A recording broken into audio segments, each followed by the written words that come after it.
If you've been following me for a while, you know that me and my wife sold all our stuff and we moved to Costa Rica. It didn't really work out for us there, so now we moved to Europe, and it really felt like God wasn't listening to us. Like he wasn't really answering our prayers for a long time, because for a year we planned to move to Costa Rica and we really put everything in that basket. And then we got to Costa Rica and it really wasn't us. It didn't feel like home. We didn't really make as many friends as we thought we would there. We didn't really connect with as many like-minded people as we thought we would connect there. And really we thought that we were like starting all over again, coming here to Germany and moving to Europe. See, my wife is from Germany, she's from Europe, and it kind of just felt like she was moving back home. But she just had her birthday this weekend and it was her best birthday ever, and we're starting to actually realize like what God had planned for us in the long term. And that's what I'm going to share with you in this video, because really you have to see that God, if you ask God to answer your prayers, that he's going to answer your prayers. But if you're not listening, he's kind of going to slap you and wake you up and make you kind of follow your dream route. And that's what I took this as, because like I was saying, when we got to Costa Rica, we didn't really find the amount of people that we thought we would connect with there. They were more like hippie, spiritual, yoga type of people. And if you follow my stuff, you know that I'm Christian, and me and my wife like to go out. We like to get dressed up. We like to go to restaurants, seed oil free restaurants, but we like to go to restaurants and get dressed up and go out.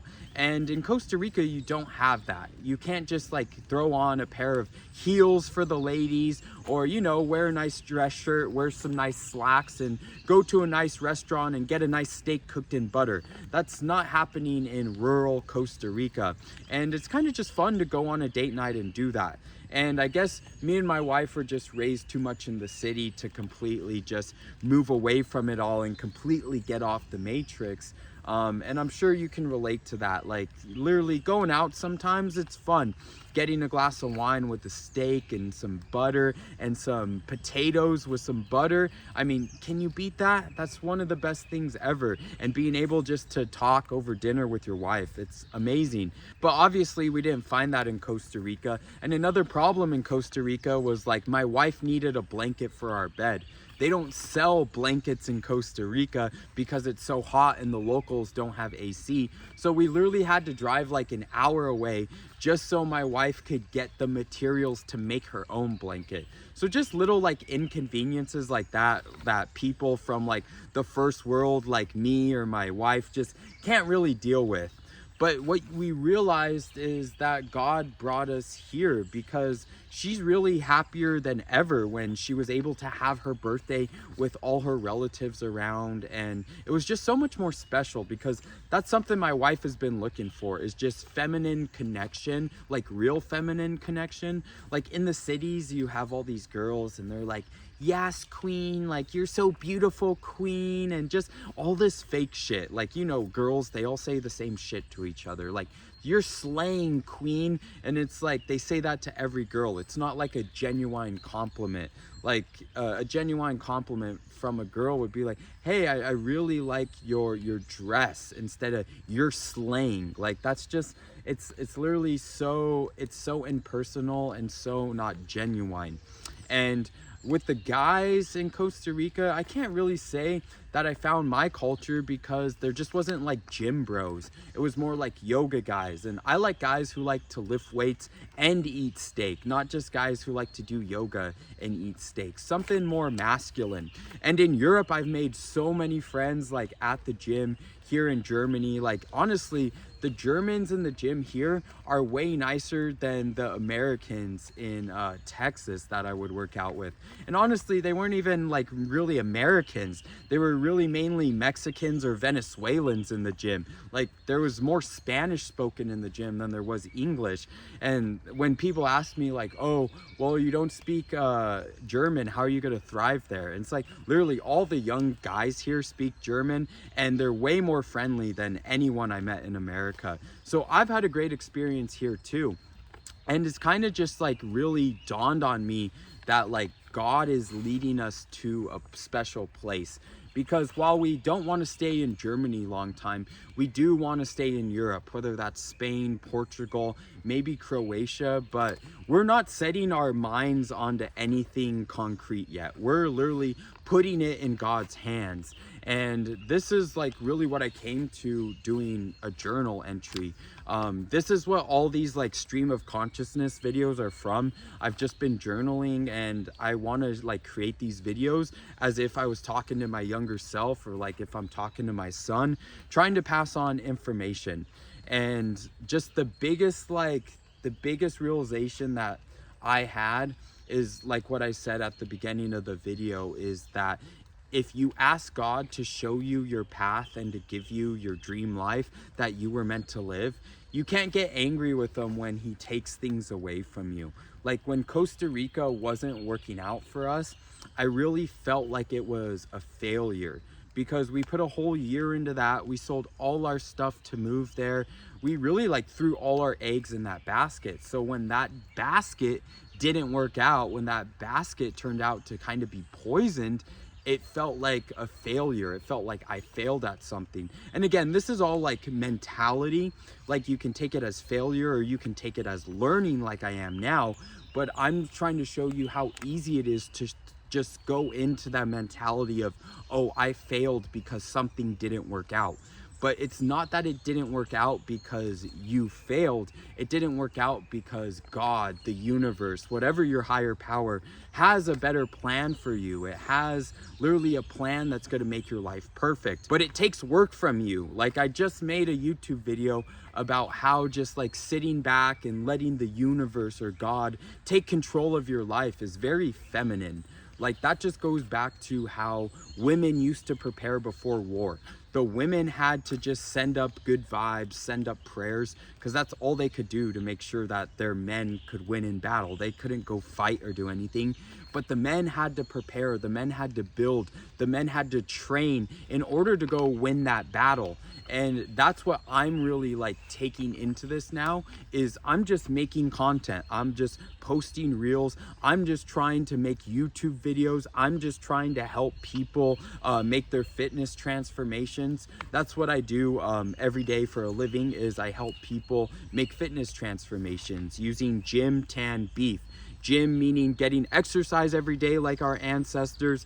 Tan meaning being outside every day like our ancestors, no matter the weather. Like, look, it was raining today. I'm soaked. It just stopped raining, and I was like, this is the perfect time to record this video. But no matter what the weather, I get outside, get my tan.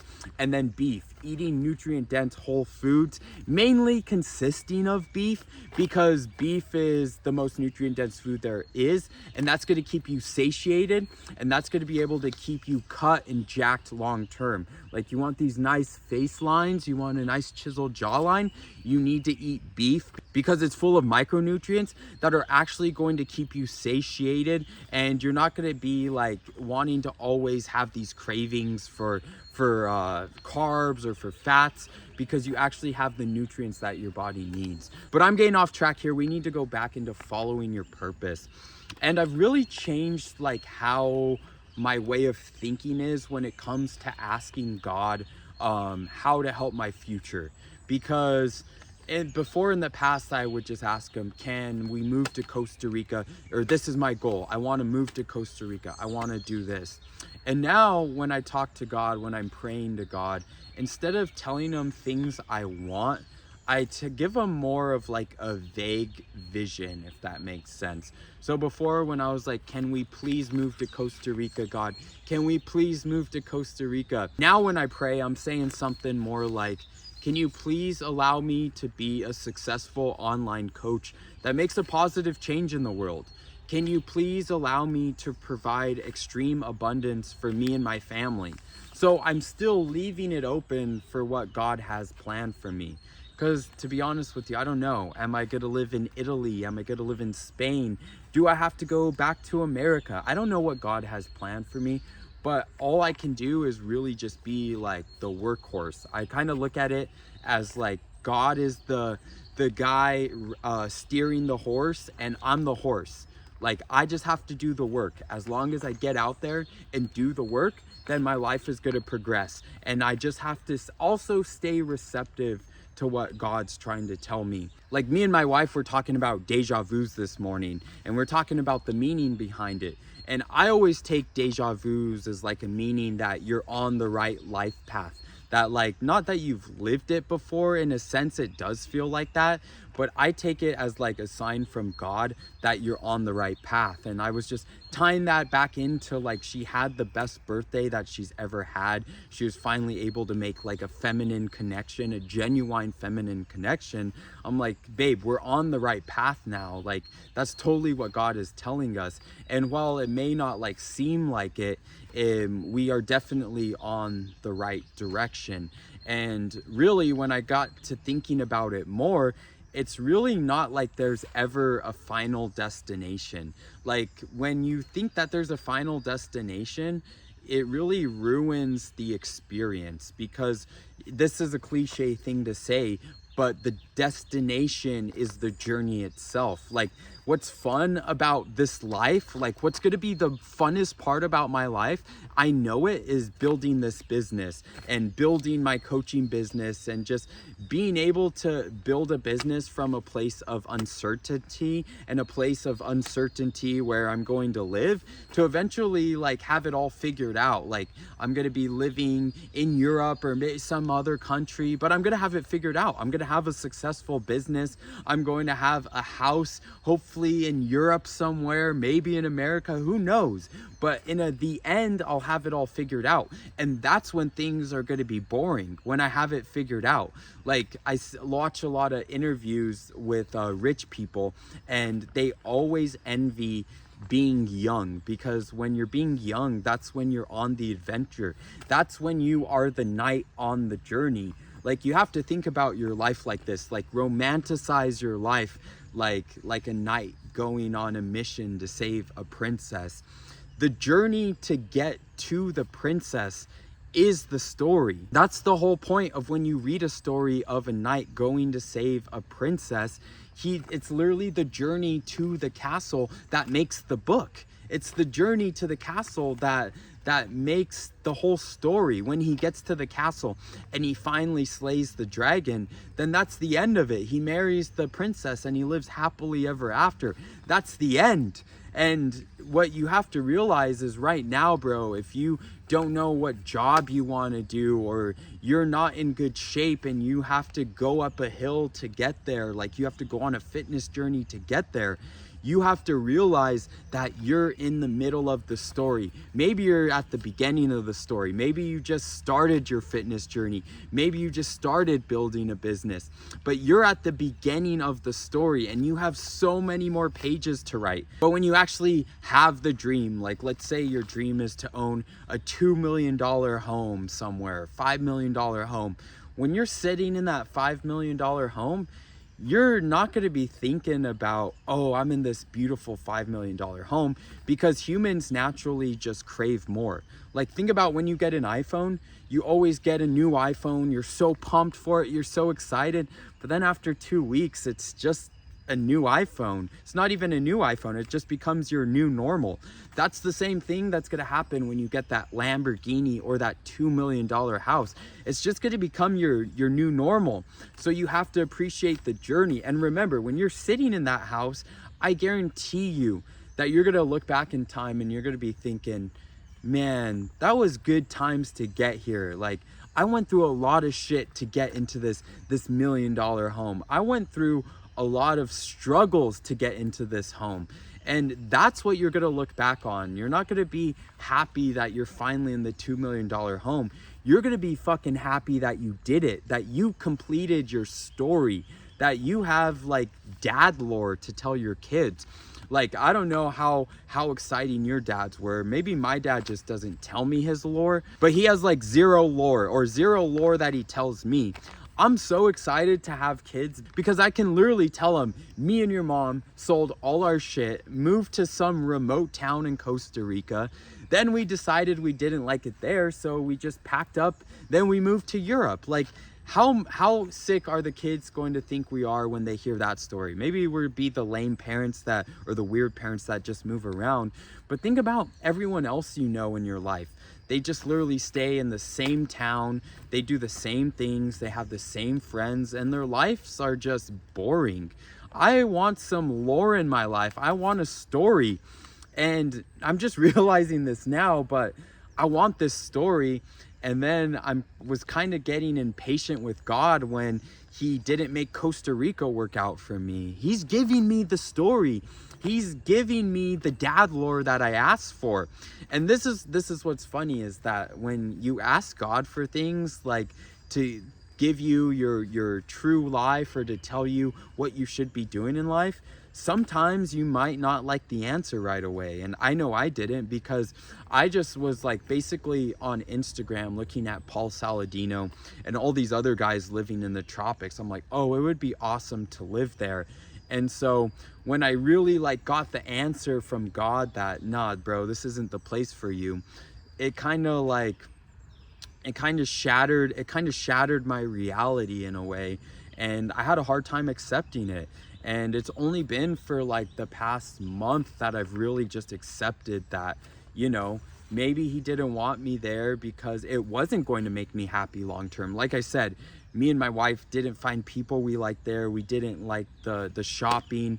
We didn't really like the how rural it was. We couldn't, like, you had to drive like 15 minutes to get anywhere. Here in Europe, you can walk 15 minutes to the supermarket, 15 minutes to the pharmacy. It's so easy to get around here.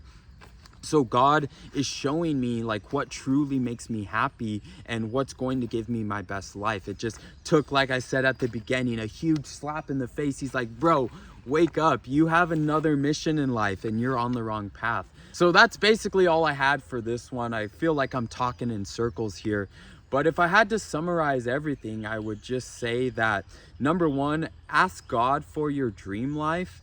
And then when he answers you through anything, whether it's big signs or little signs, just be listening, because like I was saying, when you ask God for your dream life, he will give it to you. You just might not like the answer right away. So just be patient. If you're starting your fitness journey, if you're starting a journey in business or with your career, be patient, brother, because it takes time. I'm 30 years old now, almost 30 years old. I'm 29 right now.